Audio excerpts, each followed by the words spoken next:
In the sweltering summer of 1716, 14 of South Carolina's wealthiest plantation owners gathered for what they believed would be a routine business meeting at the Grayfield estate. None of them walked out alive. What authorities discovered 3 days later defied explanation. Charred remains arranged in a perfect circle around a massive coal furnace. Their hands bound with iron shackles, their mouths stuffed with raw cotton. The only witness was a slave woman named Esperanza de Lima, found sitting calmly in the estate's kitchen, humming a Portuguese lullaby while methodically sharpening kitchen knives. When questioned, she spoke only one phrase in broken English.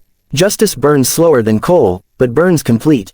Colonial records of this incident were sealed by order of Governor Robert Johnson and remained buried in Charleston's archives for over 2 centuries.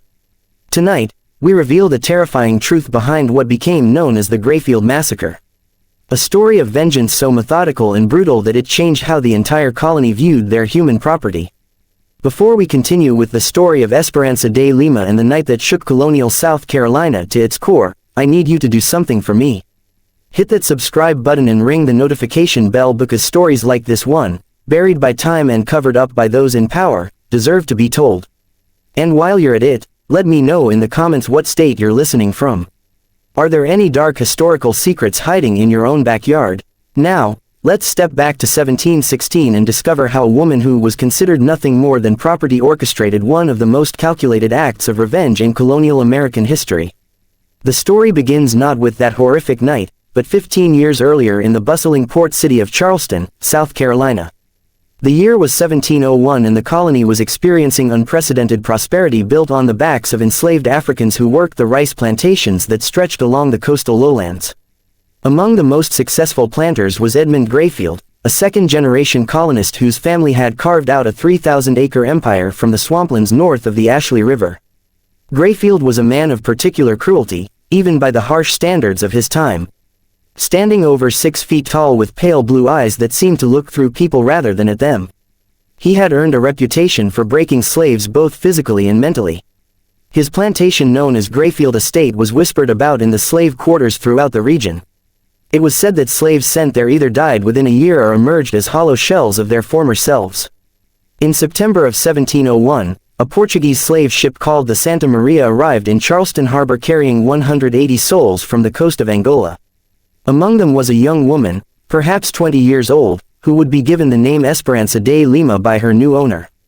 What made her different from the other slaves was not immediately apparent to the white colonists who inspected her like livestock at the market. She was of average height and build, with intelligent dark eyes and intricate tribal scarification on her shoulders that told the story of her royal lineage. A story that would remain unknown to her captives. What they didn't know was that Esperanza had been the daughter of a powerful village chief trained from childhood in the arts of strategy, negotiation, and what colonial minds would have dismissed as witchcraft, but was actually an sophisticated understanding of herbs, poisons, and human psychology. She had witnessed the Portuguese raiders burn her village, murder her father, and enslave her people. In her mind, every white face she encountered was connected to that original sin. Edmund Grayfield purchased her for £42, a considerable sum that reflected her apparent health and young age. He had specific plans for his new acquisition. Grayfield's previous house slave, an older woman named Sarah, had recently died under mysterious circumstances, though everyone on the plantation knew she had been beaten to death for spilling wine on his imported English carpet. From her first day at Grayfield Estate, Esperanza began what would become a 15-year campaign of careful observation and meticulous planning. She learned English quickly, but pretended to understand far less than she actually did. She watched, she listened, she remembered every slight, every cruelty, every name mentioned in hushed conversations among the plantation elite. The Grayfield Estate was more than just a home. It was the unofficial meeting place for what the planters called the Rice Council, a group of 14 plantation owners who controlled the colony's agricultural policies and by extension its political future. These men met monthly to discuss rice prices, slave regulations, and how to maximize their profits while minimizing colonial oversight from London. They saw themselves as kings of their own domains, answerable to no earthly authority. The 14 members of this council represented the most powerful families in the colony. Edmund Grayfield, the unofficial leader. William Peden, whose plantation produced more rice than any other in the Americas. James Rutherford, who also served as a colonial judge. Marcus Sutton, who owned the largest slave trading operation between Charleston and Savannah. Henry Caldwell, whose political connections reached all the way to the governor's office. Thomas Harrington, a former British naval officer who ruled his plantation like a military compound. Benjamin Fairfax, whose family fortune dated back to the earliest colonial settlements. Samuel Kingsley, who specialized in seasoning newly arrived African slaves. Robert Fielding, known for his innovative torture techniques. Charles Warwick, whose plantation boarded 3 others and served as a nexus for information. Jonathan Crichton, who maintained detailed records of slave breeding programs. David Norris, whose medical background made him particularly effective at keeping slaves alive just long enough to extract maximum labor. Alexander Hartwell, whose plantation served as a prison for runaway slaves from across the region. And finally, George Baxter, the youngest member at 35, whose enthusiasm for violence had earned him rapid acceptance into this exclusive circle. These were not simply cruel men. They were systematically evil, treating human beings as nothing more than agricultural equipment to be used, repaired, and discarded as economics dictated. They shared techniques for breaking rebellious spirits, compared notes on optimal caloric intake to maximize work output while minimizing costs, and boasted about their most creative punishments during their monthly gatherings. Esperanza served at these meetings for 15 years, moving silently around the dining room like a shadow, refilling glasses and clearing plates while these men discussed their human property like cattle. She heard them laugh about families they had separated, debate the merits of whipping versus branding, and plan expansions of their operations that would require the importation of hundreds more slaves. But what truly set Esperanza's plan in motion was not just the general cruelty of slavery. It was something far more specific and personal. In the spring of 1715, everything changed for Esperanza de Lima. After 14 years of silent servitude, she had done something that plantation owners considered impossible. She had maintained her humanity while living in hell. More than that, she had found love. His name Waswami, though the plantation records listed him simply as Boy Tom. He had been born on the Rutherford plantation in 1693, making him 22 years old when he caught Esperanza's attention. Wame possessed a rare combination of physical strength and intellectual curiosity that had somehow survived the brutal seasoning process that broke most slaves within their first year. He could read, a skill he had learned in secret from a sympathetic overseer who had since died. And he had been secretly teaching other slaves basic letters and numbers during the brief rest periods on Sundays. Wame and Esperanza began meeting in secret, initially sharing information about the movements and plans of their owners. Their relationship deepened slowly, carefully, with the patience of people who understood that discovery would mean death. They communicated through a system of songs and gestures that appeared to be nothing more than typical slave behavior to white observers, but carried detailed messages about escape routes, friendly contacts, and opportunities for resistance. By late 1715, they had developed what was perhaps the most sophisticated intelligence network in colonial South Carolina. Esperanza used her position at the Rice Council meetings to gather information about patrol schedules, legal changes, and plantation vulnerabilities. While Kame used his work assignments, he was frequently loaned out to other plantations for heavy labor to establish contacts throughout the region. They were planning something unprecedented. Not a simple escape attempt that would affect only themselves, but a coordinated uprising that could potentially free hundreds of slaves across multiple plantations. They had identified sympathetic whites, mapped out safe houses, and even established contact with free black communities in Spanish Florida who could provide sanctuary for escaped slaves. But their careful planning was undone by simple human emotion. On March 15, 1716, Edmund Grayfield announced at the monthly Rice Council meeting that he had decided to expand his breeding program. He had identified several prime specimens among his female slaves who would be paired with males from other plantations to produce what he called superior working stock. The program would begin immediately with selected females being moved to a separate compound where they would be monitored constantly to ensure successful pregnancies. Esperanza's name was at the top of his list. When she overheard this conversation while serving wine to the council members, her face remained impassive, but something fundamental shifted inside her. She had survived 15 years of slavery by maintaining hope. Hope for freedom, hope for revenge, hope for a future where she could live as a human being rather than property. Now Grayfield was planning to reduce her to nothing more than a breeding animal. That night, she met W. Kame at their usual spot, a fallen cypress tree deep in the plantation's rice fields, where the sound of their voices would be masked by the chorus of insects and nightbirds. She told him about Grayfield's plan, and they both understood what it meant. Once she was moved to the breeding compound, their contact would become impossible. Their intelligence network would collapse. Their planned uprising would die before it began. In desperate, they should run that very night. He had made contact with a Spanish trader who could smuggle them to St. Augustine within a week. They could be free, start a new life, maybe even find a way to help other slaves from relative safety. But Esperanza refused. Running saves us, she told him in their native Portuguese, a language they used only for their most private conversations. But it changes nothing for our people. These men will continue. They're evil. More ships will arrive. More families will be destroyed. More children will grow up as property. She had spent 15 years watching these 14 men make decisions that affected thousands of lives with casual cruelty. She had heard them laugh about separations, discuss torture techniques like culinary recipes, and plan expansions of their operations that would bring even more suffering to people who look like her. I have learned their patterns, she continued. I know their secrets. I know when they are most vulnerable. We have one chance to send a message that will be remembered forever.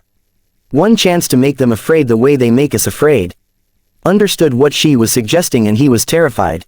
Not of death. Slaves lived with the constant threat of death, but of the systematic torture that would precede execution if they were caught. He had seen what happened to slaves who raised their hands against whites. The punishments were designed to serve as examples to break the spirits of every other slave who witnessed them. But he also understood that Esperanza was right. Their planned escape would save 2 lives while leaving the system intact. Her alternative was unthinkably dangerous. But it offered the possibility of something greater. A blow against slavery itself that might inspire others, or at least make slave owners think twice about their casual cruelty.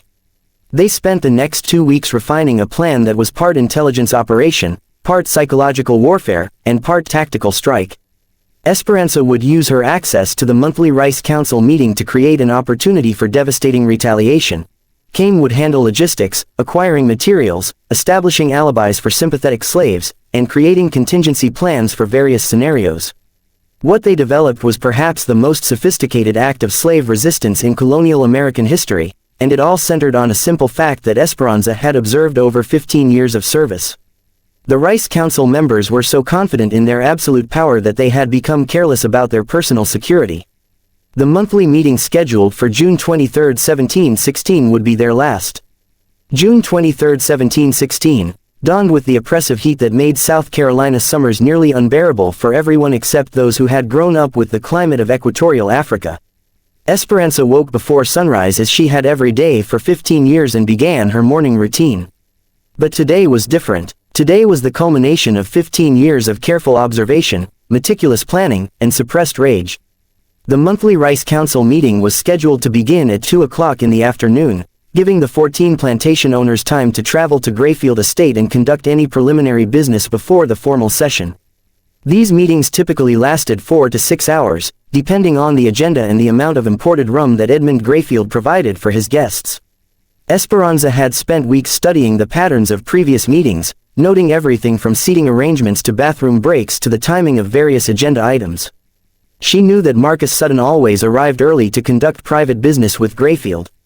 She knew that Benjamin Fairfax had a weak bladder and would excuse himself approximately every 90 minutes. She knew that the discussion of rice prices always happened before dinner was served, while conversations about slave management typically occurred afterward when the rum had loosened their tongues. Most importantly, she knew about the coal furnace. Grayfield Estate had been built in 1695 with a massive kitchen designed to feed not only the main house, but also the various overseers, craftsmen, and domestic slaves who lived on the property. The centerpiece of this kitchen was an enormous coal-burning furnace that had been imported from Britain at considerable expense. Unlike the wood-burning fireplaces found in most colonial homes, this furnace could maintain extremely high temperatures for extended periods, making it ideal for large-scale cooking operations. The furnace stood nearly 8 feet tall and 40 square, built of imported fire brick and surrounded by iron fixtures for hanging pots, supporting spits and regulating airflow. When fully stoked with coal, it could reach temperatures exceeding 2000 degrees Fahrenheit, hot enough to melt copper and silver. Grayfield took enormous pride in this furnace, often showing it to visitors as an example of his prosperity and sophistication. What Grayfield didn't know was that Esperanza had been secretly studying the furnace's operation for months, learning how to control its temperature, how to maintain maximum heat for extended periods, and how to manipulate its airflow to create specific conditions. She had also been gradually stockpiling coal in a storage room adjacent to the kitchen, telling the overseers that Mr. Grayfield had ordered extra fuel for a planned expansion of cooking operations. 3 days before the meeting, Esperanza received devastating news that solidified her resolve beyond any possibility of doubt. Had been sold. James Rutherford had decided that his plantation needed additional field hands for an expansion project, and he had convinced Grayfield to sell him Boy Tom for 60 sterling. The transaction would be completed immediately after the Rice Council meeting, with Kim being transferred to the Rutherford plantation the following morning. When Esperanza learned of this sale, she understood that her window of opportunity was closing forever. In 3 days, she would lose the man she loved, be forced into a breeding program that would destroy her spirit, and watch helplessly as the Rice Council continued its systematic brutalization of her people. The time for patience had ended. That evening, she met Kame for what they both knew would be the last time. They spoke in whispers beside the fallen cypress tree, sharing 15 years of memories compressed into a few precious hours. Whammy begged her one final time to abandon her plan and run away with him that very night. There was still time to escape to Spanish Florida, still time to build a life together away from the horror of plantation slavery. But Esperanza's mind was made up. These men believe they are gods. She told him, they believe they can do anything to us without consequence. Tomorrow I will show them they are wrong. I will show them that we are human beings, not animals, and that human beings fight back when pushed beyond endurance. Understood that arguing was useless. He had known Esperanza for less than 2 years, but he had learned to recognize the steel in her voice when her mind was completely made up. Instead, he spent their remaining time together helping her refine the final details of her plan. The next morning, June 22nd, Esperanza began her final preparations. She started by conducting a thorough inventory of the kitchen and adjoining storage areas, identifying every tool, ingredient, and material that might be useful. She paid particular attention to the iron shackles and chains that were stored in the kitchen's pantry, devices typically used for restraining slaves during punishment, but kept readily available throughout the plantation. She also made careful note of the kitchen's layout and the movement patterns of other domestic slaves throughout the day. The success of her plan would depend partly on ensuring that innocent slaves were not present when events unfolded, and partly on maintaining the appearance of normal operations until the critical moment arrived. Most importantly, she began preparing the coal furnace. Starting at dawn, she began feeding coal into the furnace at carefully timed intervals, gradually increasing the internal temperature while maintaining the appearance of routine cooking preparations. By late morning, the furnace was approaching peak operating temperature, ready to maintain maximum heat for several hours. The other domestic slaves noticed nothing unusual about Esperanza's behavior. She had always been quiet and methodical in her work, and her preparations for the monthly Rice Council meeting appeared identical to her routine for previous gatherings. She cleaned the dining room, arranged the furniture, prepared serving dishes, and set up the imported crystal glasses that Grayfield used to impress his guests. But hidden in the kitchen, arrangements were being made that would transform a routine business meeting into something far more sinister. By noon on June 23, 1716, the first of the Rice Council members had begun arriving at Grayfield Estate. As always, Marcus Sutton arrived early, riding up the oak-lined avenue that led to the main house with the confidence of a man who owned over 800 human beings and considered himself answerable to no earthly authority. Esperanza watched from the kitchen window as Sutton dismounted his horse and handed the reins to a stable slave. At 53 years old, Sutton was one of the older members of the Rice Council, and his body showed the effects of decades of rich living. He was heavily built with thinning gray hair and the red-faced complexion of a man who drank more imported rum than was strictly healthy, but his eyes remained sharp and calculating, the eyes of someone who had built his fortune by viewing human beings as commodities to be bought, sold, and exploited with maximum efficiency. Sutton's plantation specialized in what was euphemistically called seasoning, the brutal process of breaking newly arrived African slaves and teaching them to accept their condition as permanent and inescapable. Slaves who proved particularly resistant to seasoning were often sold to Sutton, who had developed increasingly creative methods for destroying their will to resist. His techniques had become so refined that other plantation owners regularly sent their problem slaves to his operation, paying premium prices for his services. Edmund Grayfield greeted Sutton at the front door with the elaborate courtesy that plantation owners reserved for each other while treating their slaves like livestock. The two men retired to Grayfield's private study to discuss business matters that were too sensitive for the larger group, primarily new techniques for slave control and strategies for lobbying the colonial government to reduce restrictions on slave importation. Over the next hour, the remaining 12 members of the Rice Council arrived in small groups, their carriages and horses creating a traffic jam around the circular drive that fronted the main house. Esperanza recognized each man as he arrived, having served at enough meetings to know their faces, their voices, and their particular areas of expertise in the management of human property. William Peden arrived with his usual retinue of armed overseers, a precaution he had adopted after a recent slave rebellion attempt on his plantation had been narrowly suppressed. James Rutherford came alone, but his horse bore the distinctive silver-mounted pistols that advertised his dual role as plantation owner and colonial magistrate. Henry Caldwell traveled in an elaborately decorated carriage that displayed his family's coat of arms, a pretentious affectation that highlighted his political connections and social ambitions. Each arrival was greeted with the same ceremonial courtesy, the same exchange of pleasantries about weather and crops and the persistent Indian problem along the frontier. These men saw themselves as the founding fathers of a great civilization, pioneers who were transforming a wilderness into productive agricultural land that would feed the growing cities of colonial America. What they refused to acknowledge was that their civilization was built on a foundation of systematic brutality, that their wealth came from the unpaid labor of thousands of human beings who were treated worse than livestock, and that their political influence existed primarily to perpetuate and expand this system of exploitation. At 2 o'clock precisely, Edmund Grayfield called the monthly meeting to order in his formal dining room. The 14 men took their customary seats around a massive oak table that had been imported from England at a cost that would have supported a typical colonial family for several years. The table's polished surface reflected the light from dozens of candles arranged in silver candelabras, creating an atmosphere of wealth and sophistication that reinforced their sense of superiority and entitlement. Esperanza began serving the meal with her usual efficiency, moving silently around the table as these men discussed the business of slavery with the casual brutality that had characterized their previous 180 monthly meetings. She had heard variations of these conversations hundreds of times, but today she listened with particular attention to every word, every tone, every casual reference to human suffering. The agenda began as always with a discussion of rice prices in the Charleston market and strategies for maximizing profits in the coming harvest season.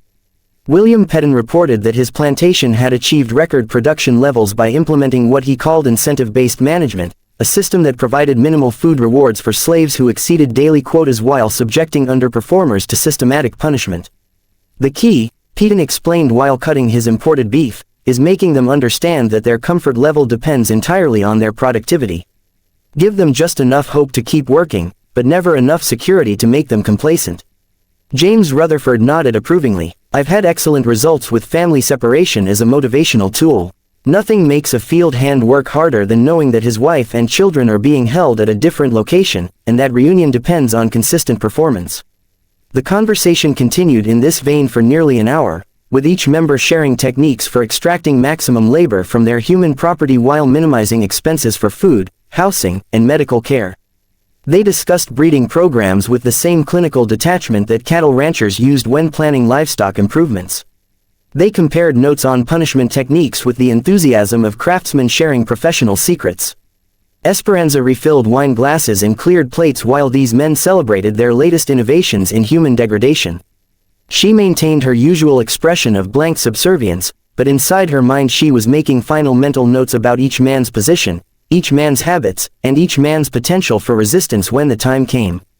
As the formal agenda concluded, and the conversation became more informal, the men began sharing stories that revealed the true depths of their cruelty. Marcus Sutton described a new torture device he had imported from the Caribbean, a metal cage barely large enough for a human body that was suspended in full sunlight and could literally cook rebellious slaves to death over a period of several days. Samuel Kingsley boasted about his latest breeding experiment, which involved forcibly pairing selected slaves to produce what he hoped would be a new generation of larger, stronger field hands.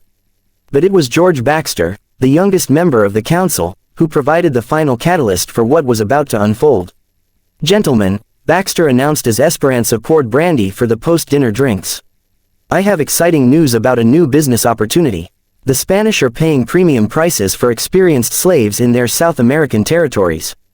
I'm proposing that we pool our resources to purchase a large ship and begin systematic exportation of our older, less productive stock. The room erupted in enthusiastic discussion as the 14 men began calculating the potential profits from selling their human property to Spanish colonies where working conditions were even more brutal than those in South Carolina. They debated logistics, discussed political connections who could facilitate the necessary permits, and estimated how many slaves they could export while maintaining adequate labor forces for their plantations. As Esperanza listened to these men plan the destruction of even more lives, she felt something inside her snap. For 15 years, she had maintained her sanity by telling herself that their cruelty had limits. That even these evil men would eventually recognize some boundaries of human decency. But there were no limits. There were no boundaries. Their capacity for causing suffering was constrained only by economic considerations and their own imagination. It was time to show them what it felt like to be powerless. At exactly 9:47 p.m., according to the imported German clock that stood in Grayfield's dining room, Esperanza de Lima made her move. The 14 members of the Rice Council had finished their formal business and settled into the comfortable after-tea conversation that typically concluded their monthly meetings. The room was warm with body heat and candle light filled with the smell of imported tobacco and expensive brandy. Most of the men had loosened their formal attire and adopted the relaxed posture of people who believed themselves completely secure in their dominance. They were discussing Samuel Kingsley's proposal to establish a formal breeding registry that would track bloodlines across all their plantations, creating what they envisioned as a superior class of slaves specifically bred for intelligence, strength, and docility. The conversation had become technical, almost academic, as they debated genetic principles with the same detached interest they might bring to discussions of crop rotation or soil improvement. None of them noticed when Esperanza excused herself from the dining room, ostensibly to retrieve additional brandy from the kitchen. None of them observed her careful movements as she secured every exit from the main house except the kitchen door. None of them realized that she had been gradually increasing the coal furnace's temperature throughout the evening, bringing it to a heat level that would have been dangerous even for cooking purposes. Her plan was elegant in its simplicity and terrifying in its implications. Over the previous several days, she had used her access to the estate's storage areas to position iron shackles and chains at strategic locations throughout the house. These restraint devices, normally used for punishing rebellious slaves, were now distributed in such a way that she could quickly secure anyone she encountered. She had also prepared a special mixture based on knowledge passed down from her grandmother, a combination of local herbs that could render someone unconscious within minutes if absorbed through food or drink.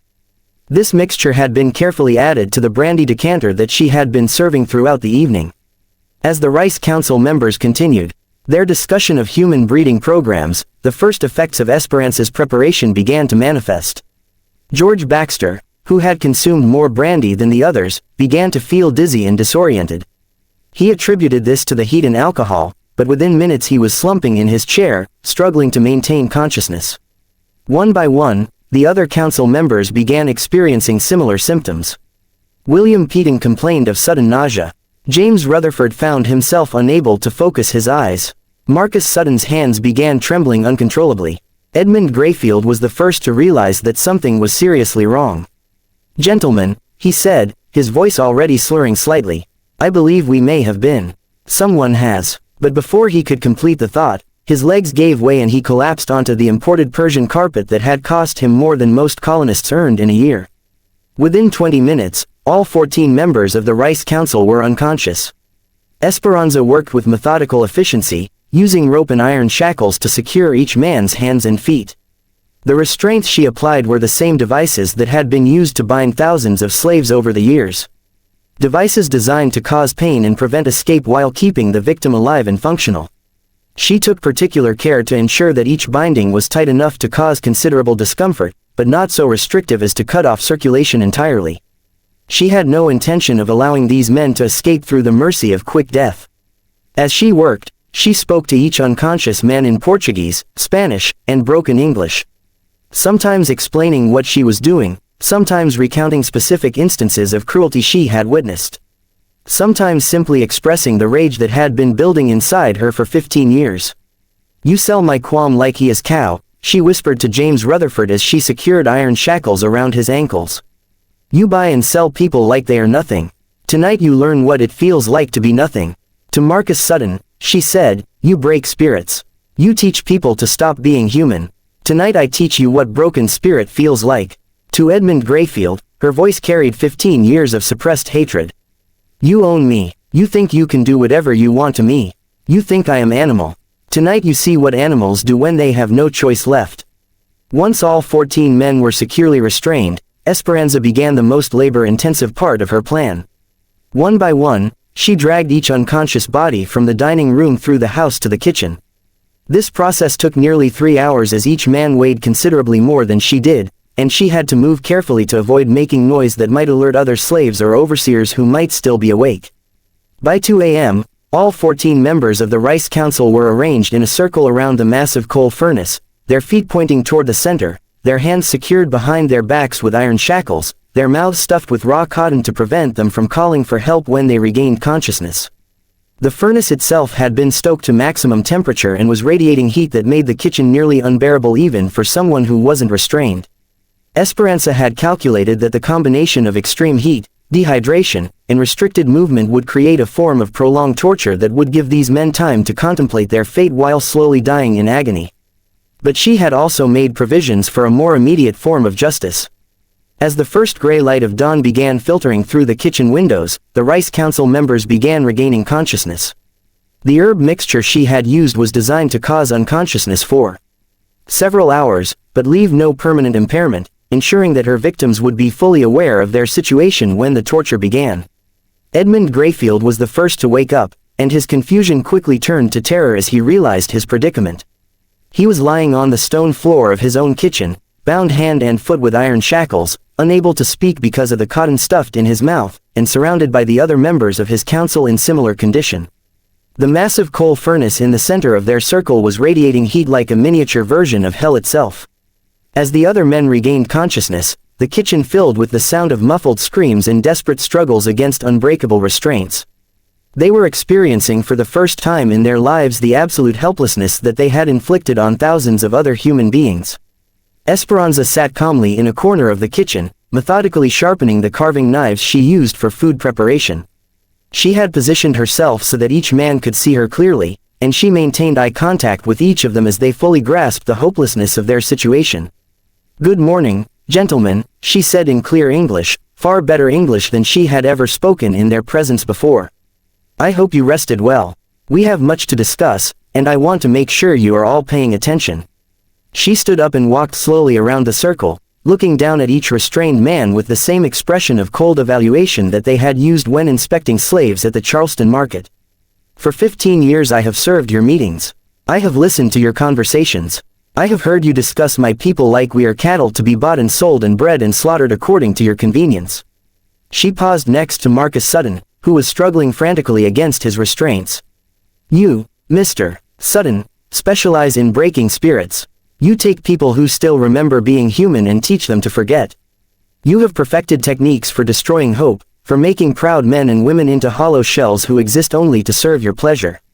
She moved to James Rutherford. "You, Mr. Rutherford, use family separation as a tool of control. You deliberately destroy the bonds between parents and children, between husbands and wives, because you have learned that people without families are easier to control." She continued around the circle, addressing each man by name, and recounting specific acts of cruelty that she had witnessed or heard described during their monthly meetings. With each recitation, the men's struggles became more desperate, and their muffled cries more frantic.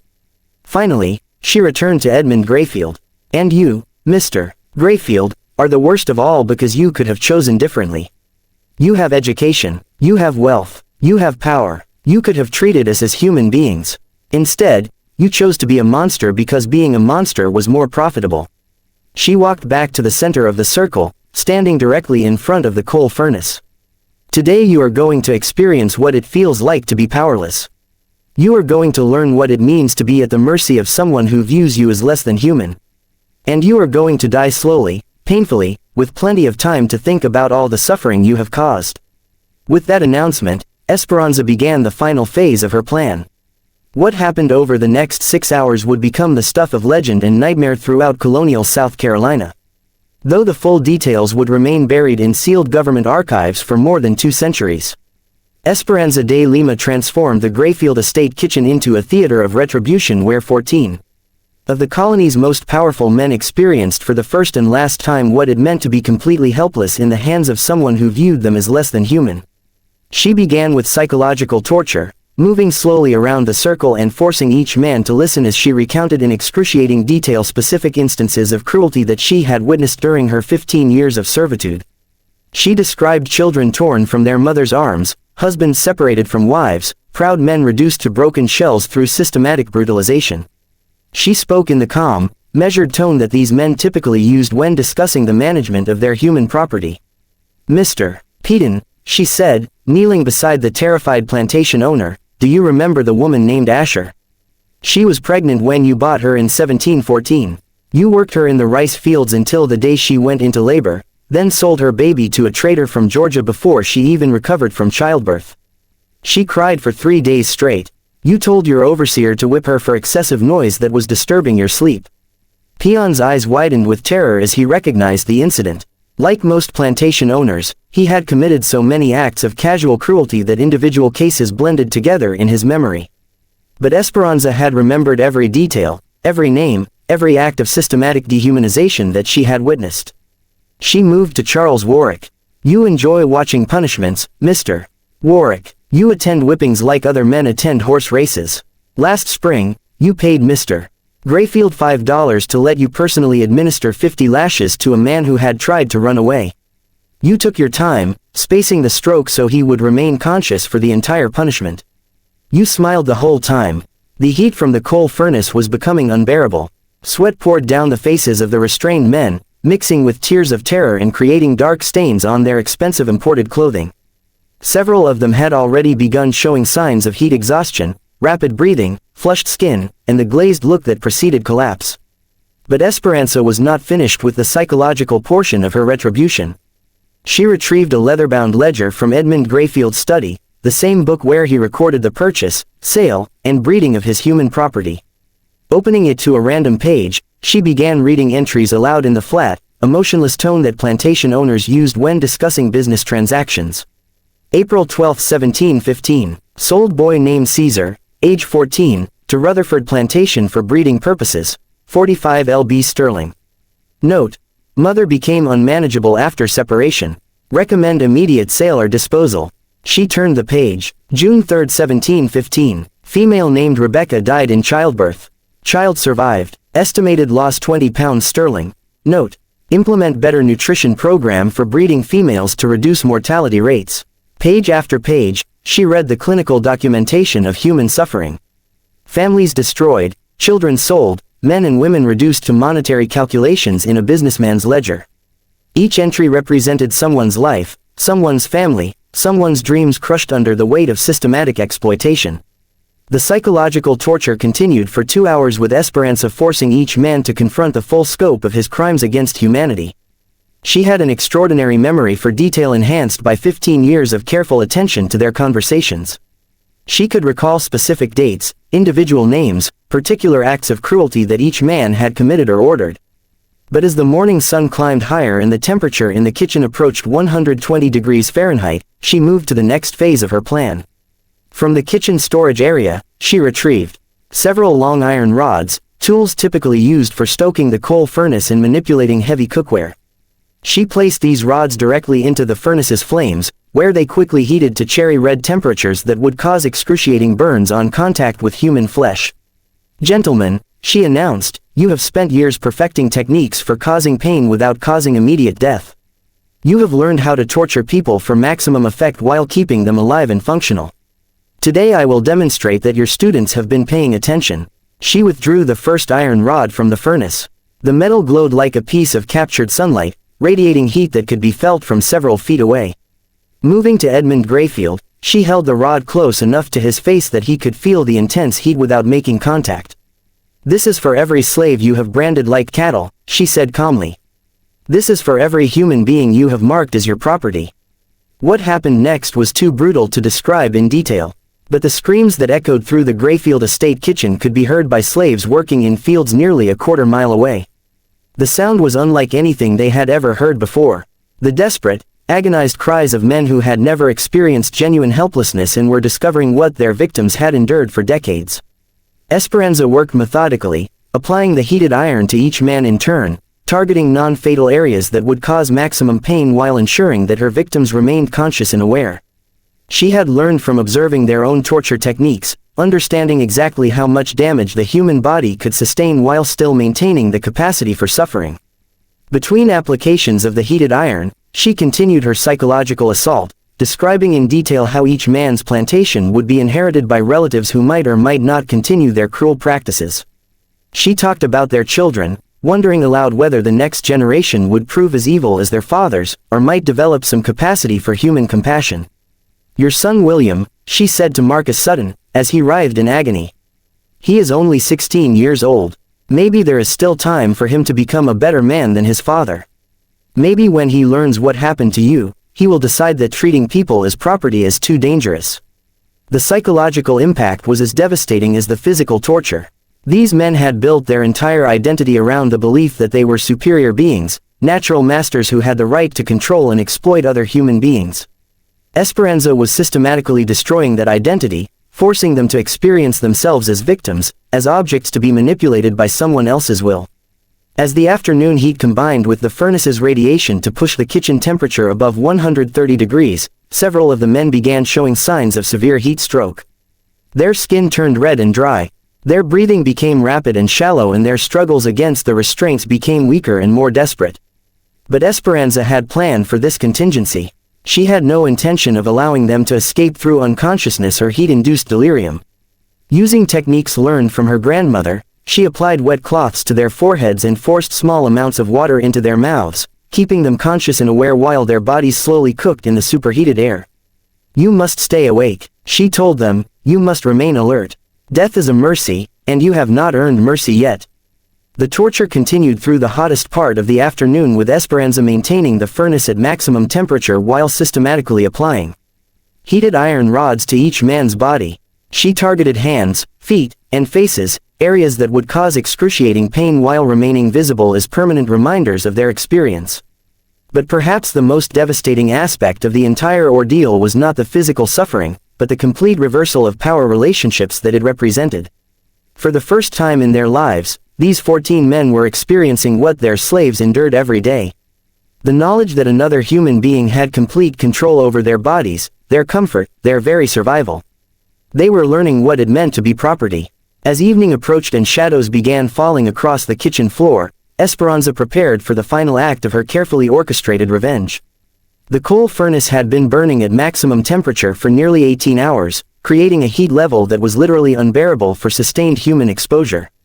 She began dragging the semi-conscious men closer to the furnace, positioning them so that the intense heat would slowly cook their bodies while keeping them alive long enough to fully appreciate their fate. It was a technique she had heard Marcus Sutton describe during one of the Rice Council meetings, a method he used for punishing slaves who attempted escape. "This is how you killed Thomas," she told Sutton as she positioned his body within 3 feet of the glowing coals. "Remember Thomas, the young man who tried to run away last summer? You put him in a metal cage in direct sunlight and let him cook slowly over 3 days. He begged for water. He begged for shade. He begged for death. You ignored all his pleas because you wanted other slaves to witness his suffering." One by one, she arranged all 14 men in positions where the furnace's radiant heat would slowly kill them while leaving them conscious long enough to contemplate their crimes. The psychological impact was as important to her as the physical destruction. She wanted them to understand with perfect clarity that they were dying because of choices they had made, actions they had taken, and lives they had destroyed. As the sun set on June 24, 1716, the kitchen of Grayfield Estate contained 14 dying men who were experiencing for the first and last time what it felt like to be completely powerless in the hands of someone who viewed them as less than human. The screaming had stopped several hours earlier, replaced by the weaker sounds of men whose vocal cords had been damaged by prolonged crying. The kitchen filled with the smell of burning flesh and the sound of labored breathing as 14 of colonial South Carolina's most powerful citizens slowly roasted to death beside the same furnace they had used to prepare meals served by the people they had enslaved. Esperanza sat in her corner, still methodically sharpening kitchen knives, humming the Portuguese lullaby that her mother had sung to her in the village that Portuguese raiders had destroyed 20 years earlier. She was no longer looking at the dying men, but her ears remained alert to their breathing, ensuring that none of them escaped into unconsciousness before experiencing the full measure of justice she had planned. As midnight approached, the last of the Rice Council members finally succumbed to the combination of heat, dehydration, and burns that had been slowly killing them throughout the day. Edmund Grayfield was the final survivor, his constitution strengthened by years of rich living and medical care that had never been available to his slaves. His last coherent words, spoken in a whisper barely audible above the sound of burning coal, were a pathetic attempt at bargaining. "Please, I can give you money, freedom, whatever you want." Esperanza looked at him with the same expression of mild interest that he had used when inspecting slaves at the Charleston market. "I want you to die knowing that you were wrong," she replied calmly. "You are not superior. You are not chosen by God. You are not a natural master. You are just a man who chose to be evil. And now you are paying the price for that choice." Those were the last words that Edmund Grayfield heard before the heat and dehydration finally claimed his life. Dawn broke on June 25, 1716, revealing a scene that would haunt the survivors for the rest of their lives. When the other plantation slaves began their morning routines, they discovered 14 charred corpses arranged in a perfect circle around the massive coal furnace in the Grayfield estate kitchen. The bodies were barely recognizable as human, reduced to blackened shells by 18 hours of exposure to extreme heat. Esperanza de Lima was found sitting calmly at the kitchen table, methodically sharpening carving knives while humming a haunting melody that none of the other slaves recognized.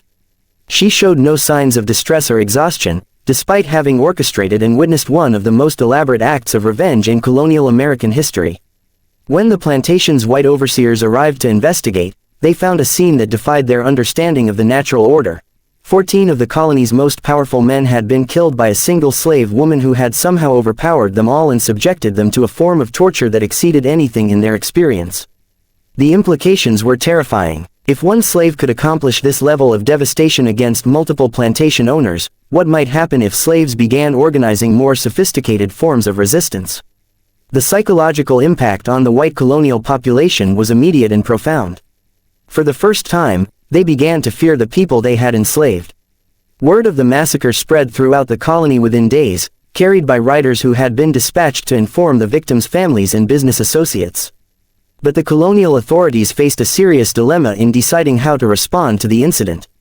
On one hand, they needed to demonstrate that slave rebellion would be met with swift and brutal retaliation. The entire plantation system depended on maintaining the slaves' belief that resistance was futile and that white dominance was absolute and permanent.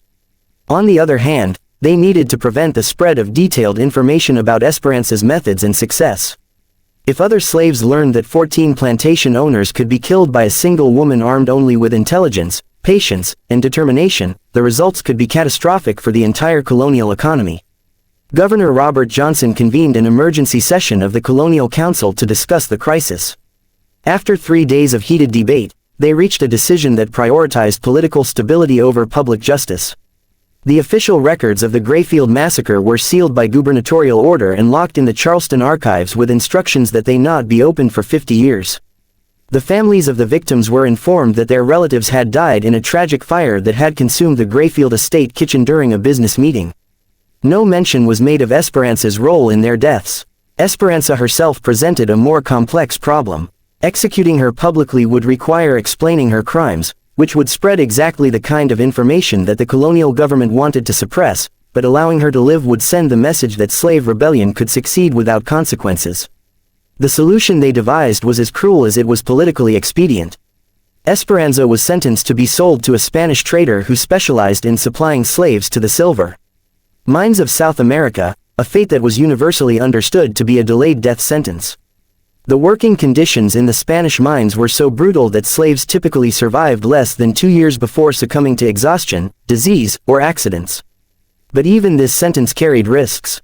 If Esperanza managed to survive long enough to share her story with other slaves, she could become a symbol of successful resistance that might inspire additional rebellions. The colonial authorities solved this problem by ensuring that Esperanza would never reach the Spanish mines alive. On July 15, 1716, exactly 3 weeks after the Grayfield massacre, Esperanza de Lima was loaded onto a Spanish trading vessel called the Santa Isabela that was bound for Cartagena. The ship's captain had been secretly instructed to ensure that she did not survive the voyage, but to make her death appear accidental. The Santa Isabella departed Charleston Harbor on the evening tide, carrying 43 other slaves along with Esperanza. According to the ship's official log, she died of fever on the third day of the voyage and was buried at sea, according to standard maritime practice. But there were rumors. Some of the surviving slaves from the Grayfield estate claimed that Esperanza had spoken of contingency plans of allies in the Spanish territories who would help her escape if she could survive the ocean voyage. Others whispered that she had been seen speaking with free black sailors in Charleston Harbor, possibly arranging for assistance during the trip. Most significantly, several slaves reported that Esperanza had spent her final weeks at the estate, teaching other domestic workers about herbs, about anatomy, about the weaknesses of their masters and the vulnerabilities of the plantation system. Justice burns slower than coal, she had told them, but burns complete. The fire I started will spread to other kitchens, other plantations, other masters who think they are safe. Whether these rumors contained any truth was impossible to determine.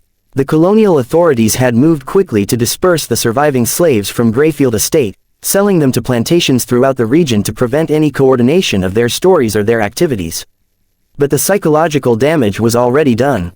In the months following the Grayfield massacre, a wave of unrest swept through the slave communities of South Carolina. There were no additional mass killings like Esperanza's methodical execution of the Rice Council members, but plantation owners began reporting an unprecedented series of smaller incidents that suggested coordinated resistance. Kitchen fires destroyed several plantation houses under suspicious circumstances. Valuable livestock died mysteriously after consuming feed that may have been poisoned. White overseers suffered unusual accidents at precisely the moments when they were most vulnerable. Tools and weapons disappeared from storage areas only to be found days later in locations that suggested slave involvement. Most disturbing to the colonial authorities, slaves began demonstrating knowledge of their owners' personal habits, business arrangements, and family relationships that went far beyond what their duties should have provided. It was as if an intelligence network had developed throughout the plantation system with information flowing freely between properties that had previously been isolated from each other. The psychological impact on the white colonial population was profound and lasting. Plantation owners who had previously moved through their properties with casual confidence now traveled with armed escorts and avoided predictable routines. The monthly meetings that had been a cornerstone of the Rice Council's coordination were suspended indefinitely. As no one wanted to gather in large groups that might present attractive targets for revenge, some plantation owners began modifying their treatment of slaves, not out of moral awakening, but from practical fear. If slaves were capable of the kind of sophisticated planning and execution that Esperanza had demonstrated, then maintaining their loyalty through slightly better treatment might be a wise investment in personal security. But other owners moved in the opposite direction, implementing even harsher controls and punishments in an attempt to terrorize their slaves into submission. These plantations experienced higher rates of escape attempts, work slowdowns, and mysterious accidents that suggested their strategies were backfiring. The colonial government responded by implementing new laws that restricted slave movement, prohibited gatherings of more than 3 slaves without white supervision, and mandated harsh penalties for any slave caught with weapons or tools that could be used as weapons. But these laws were difficult to enforce across the scattered plantation system, and they may have actually encouraged more sophisticated forms of resistance by driving slave organization underground. Perhaps most significantly, the story of Esperanza de Lima began circulating through the network of free black communities, underground railroad stations, and sympathetic white abolitionists who were beginning to organize opposition to slavery. Her name became a symbol of resistance that inspired other acts of rebellion throughout the American colonies. Historians would later debate whether the Grayfield massacre represented an isolated incident of individual revenge or the beginning of a more systematic form of slave resistance that contributed to the eventual collapse of the plantation system. The sealed colonial records made definitive analysis impossible, but the circumstantial evidence suggested that Esperanza's actions had inspired copycat incidents throughout the South. In 1739, 23 years after the Grayfield massacre, the Stono Rebellion erupted in South Carolina, the largest slave uprising in colonial American history. While the specific connections to Esperanza's actions could not be proven, some of the rebellion's leaders were slaves who had worked on plantations that were connected to the original Rice Council network. The rebellion was eventually suppressed, but it demonstrated that the psychological impact of the Grayfield massacre had not faded with time. Slaves throughout the region had learned that their masters were not invulnerable, that careful planning could overcome superior numbers and weapons, and that acts of resistance could succeed even against seemingly impossible odds. As the years passed and the American Revolution transformed the political landscape of the colonies, the story of Esperanza de Lima became part of the oral tradition that sustained slave communities through their darkest hours. Parents told their children about the woman who had made 14 masters pay for their crimes. Young slaves learned that resistance was possible, that intelligence and patience could be more powerful than physical strength, and that justice might be delayed, but would eventually arrive. The sealed records in Charleston's archives remained unopened for exactly 50 years, as Governor Johnson had ordered. When they were finally made available to researchers in 1766, the American colonies were in the midst of political upheaval that would lead to independence from Britain.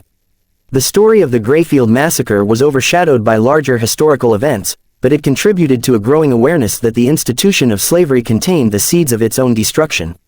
By the time the United States Constitution was ratified in 1788, the plantation system that had seemed so permanent and invincible in 1716 was already showing signs of internal stress that would eventually tear the nation apart. The psychological impact of knowing that slaves could organize, plan, and execute sophisticated acts of resistance had fundamentally changed the relationship between master and slave. The masters were no longer confident in their absolute power. The slaves were no longer convinced of their absolute powerlessness. And in that shift of psychological balance lay the beginning of the end of American slavery. In the years that followed the Grayfield Massacre, whispers of the truth began to emerge from the most unexpected sources. A Spanish ship's clerk writing in his private journal during a voyage to Cartagena in late 1716 recorded an extraordinary conversation with a Portuguese-speaking woman who had been secretly transferred from the Santa Isabella during a supply stop in Havana. According to the clerk's account, this woman spoke with remarkable intelligence about the plantation system in South Carolina, describing in precise detail the weaknesses and vulnerabilities of individual plantation owners throughout the colony. She claimed to have orchestrated what she called the first lesson, but suggested that it would not be the last. The fire that began in one kitchen, she reportedly told the clerk, will spread to many kitchens. The lessons I learned from watching masters at their evil work are now being taught to new students. Oh, whether this woman was truly Esperanza de Lima could never be confirmed, but colonial records from Spanish Florida began documenting the arrival of unusually well-informed escaped slaves who possessed detailed knowledge of plantation operations throughout the British territories. These refugees seemed to have access to an intelligence network that extended far beyond what individual escapees should have known.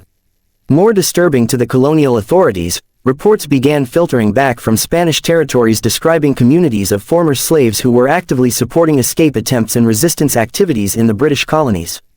Letters intercepted by colonial officials contained detailed instructions for identifying sympathetic contacts, avoiding patrol routes, and exploiting the psychological vulnerabilities of plantation owners who had grown careless in their confidence. By 1720, just 4 years after the Grayfield Massacre, the colonial government was forced to acknowledge that slave resistance had evolved beyond individual escape attempts into something approaching organized warfare. Plantation owners throughout South Carolina began reporting coordinated incidents that suggested systematic planning and intelligence gathering. Kitchen fires destroyed several plantation houses under circumstances that defied natural explanation. Valuable livestock died mysteriously after consuming feed that appeared to have been deliberately poisoned. White overseers suffered fatal accidents at moments when they were most isolated and vulnerable. Most unsettling of all, slaves began demonstrating knowledge of their masters' personal habits, business relationships, and family secrets that went far beyond what their assigned duties should have revealed. It was as if an invisible network had developed throughout the plantation system with information flowing freely between properties that had previously been isolated from each other. The psychological transformation was profound and lasting. Plantation owners who had moved through their properties with casual arrogance now traveled with armed escorts and avoided predictable routines. The monthly gatherings that had been central to the Rice Council's coordination were permanently suspended. As no one wanted to present an attractive target for coordinated revenge, some masters began modifying their treatment of slaves, not from moral awakening, but from practical terror. If their human property was capable of the sophisticated planning and execution that had destroyed the Rice Council, then maintaining loyalty through slightly better conditions might be a wise investment in personal survival. But other plantation owners responded with increased brutality, implementing harsher punishments and more restrictive controls in desperate attempts to terrorize their slaves into absolute submission. These plantations experienced higher rates of mysterious accidents, work slowdowns, and escape attempts that suggested their strategies were having the opposite effect. The colonial government imposed new laws restricting slave movement, prohibiting gatherings, and mandating severe penalties for any slave found with potential weapons.